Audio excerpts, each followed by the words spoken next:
Hey, this is Caleb. Welcome. In this video, I'm going to cover how I think about SEO, or search engine optimization. Now, starting at the beginning, SEO is about improving your website's visibility when people search on Google or other search engines. Now, one of my favorite jokes in SEO, probably because it's the only one I know, is where's the best place to hide a dead body? The second page of Google search. Improving a page's ranking on Google from position 150 to position 11 will look really impressive on rank tracking software, but won't drive any additional traffic. Nearly all of the traffic on Google comes from the first page. So let's talk about the basics of SEO. There's a formula that I often keep in my mind when I'm thinking about SEO. The rank position is backlinks times on page times domain factor. So whenever I'm doing anything related to SEO, I keep that in the back of my mind. There are essentially three things that factor into your rank position on Google. So the first thing I want to talk about is backlinks. These are links from an external site, a site that you don't control. A link from that site to your site is a positive sign of rank position. Using links as a sign of trust, a positive sign of rank position, is the reason Google's search engine is so dominant today. The second one is on page. This is the content, your website, how it's set up, how it's structured. Something called RankBrain, which is Google's way to measure how people engage with and interact with your site. Basically, on page is a measure of, are you keeping Google searchers happy? And we have this third factor, the domain factor. This is a measure of your entire domain. Is most of it full of spam and garbage, or is most of it high quality? That will impact the ranking of individual URLs. So let's dive into backlinks. They're important no matter how many articles you've read recently about backlinks being dead. Let me show you a chart. You may have seen this one before.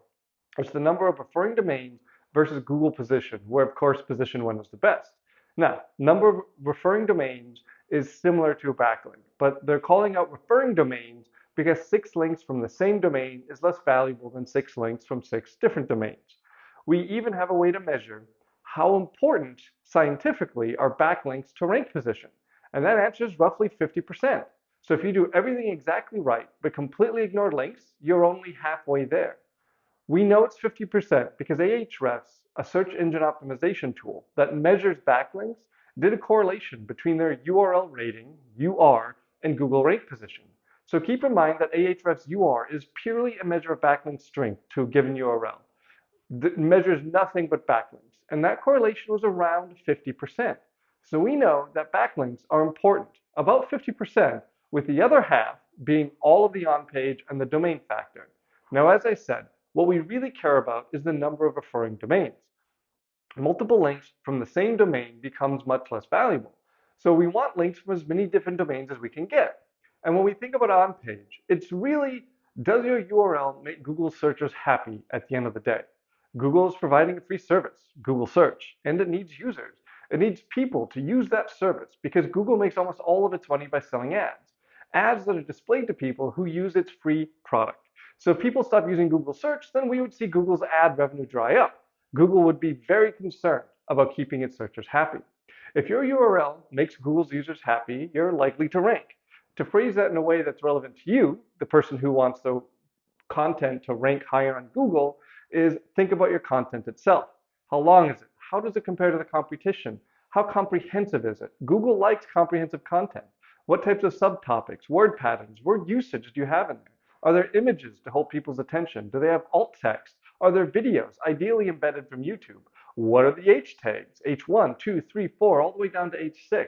What's the title tag? What's the meta description? What's the page speed? How old is the URL? What type of engagement is there? We know that Google pays a lot of attention to user engagement. So if somebody searches a query into Google search, they visit the 4th result, they spend 15 seconds there, they hit back, and then visit the 6th result, spend 5 minutes there and close their browser. That's a very good sign for the 6th result. It answers the user's search. It's a very bad sign for the 4th result. It didn't answer that user's search. And if this happens enough times, the 4th result will drop and the 6th will improve. And we know that Google can do that. We know that Google is watching whether your page, your content meets its users' needs. Are you making Google searchers happy? Okay, so I did briefly mention age. Age is a fairly important factor. Here's a chart showing age for the top 10 results on Google search. Bottom is the age in days. So on average, a URL in position 1 is almost 3 years old. Even in position 10, we're looking at 2 years old. So a lot of the URLs ranking on Google are old. And here we can see what percent of the pages are less than a year old. Maybe 1% of the URLs in the first position are less than a year old. And even looking at the 10th position, only 4%. And this is a sign that once you're ranked and ranking, it can be very difficult to unseat you. That's good news. But the flip, of course, is that it can be very difficult to unseat your competition when you're trying to rank. So that's what we're here for.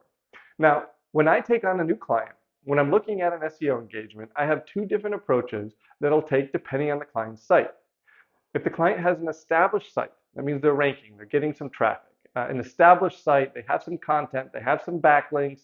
We don't know exactly how much because it depends on the competitiveness of their niche, but the domain has enough content and enough backlinks that they're getting traffic, ranked on the second, third, fourth page.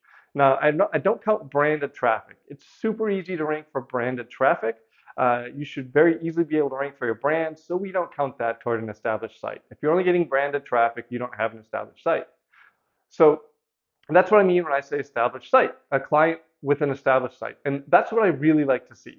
When I see that, all I need to do is take a URL that's on the second or third page for a given query and push it onto the first page. And that's much, much easier to do than creating a URL from scratch and ranking it all the way to the first page, because Google already sees the URL as relevant. We don't need to worry about establishing relevancy. And we have age on our side. Typically, if it's ranked on the second or third page, it's an older URL, so we don't have that fight. So we can often demonstrate results in a month or two. Results, of course, being more traffic when we take on a new client with an established website. Now, a non-established site was going to take longer and be more expensive. And unfortunately, in my experience, clients with non-established sites also tend to have lower budgets. They aren't making any money from their website organically, so it can be hard to invest. So that's how I approach, and that's how I think about SEO. It's doing what Google wants you to do. Type your target keyword into Google, look at what your competition is doing. You know those URLs in the top 10 are making Google searchers happy, so do what they're doing, but do it a lot better. Make Google searchers even happier. Okay? I hope this short video had enough value to help you. I'll have detailed guides on all the aspects I only briefly touched on here. If you have any questions, give me a comment below and I'll answer. Okay? Don't forget to subscribe, comment, and turn those notifications on. I'm going to publish 2 to 3 videos every week.